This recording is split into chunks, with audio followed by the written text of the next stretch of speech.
Okay, so for my project, I decided that I was going to interview my boss, Sang.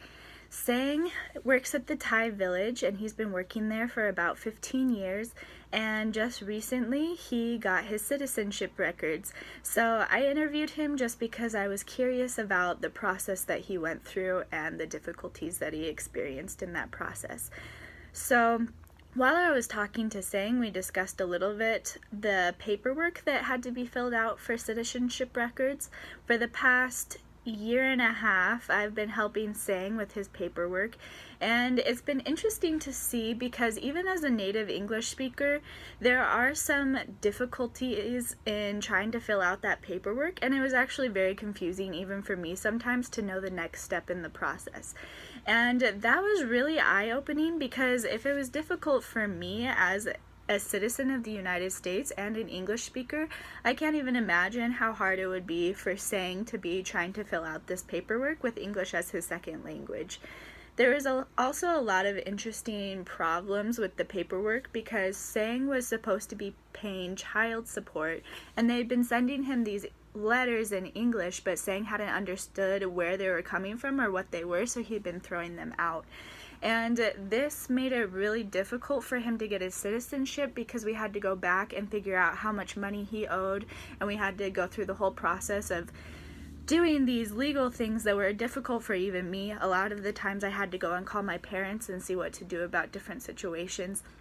So Sang finally got his citizenship 6 months ago, and that was super exciting for all of us at the Thai Village. But this was really eye-opening for me, especially as a future teacher in the classroom, that I just need to be very understanding of the situations that my students are in.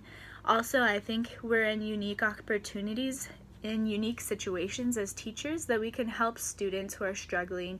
I feel now that I've gone through a little bit of the process, I think I know a little bit more of the steps. So maybe if there's students in my classroom who aren't native English speakers, I could offer up my help or offer somebody else that would be willing to just read through the documents with them. I think that was the biggest thing, is once I started saying things in the documents in more common English terms, Sang all of a sudden was able to realize what he needed to do next.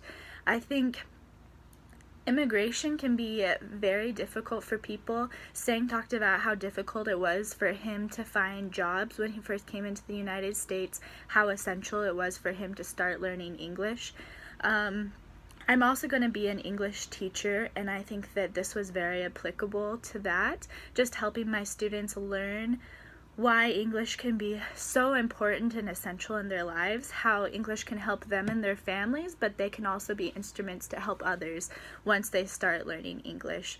And I think that there's a lot of opportunities for all of us to help people who are struggling with English and struggling with the immigration process.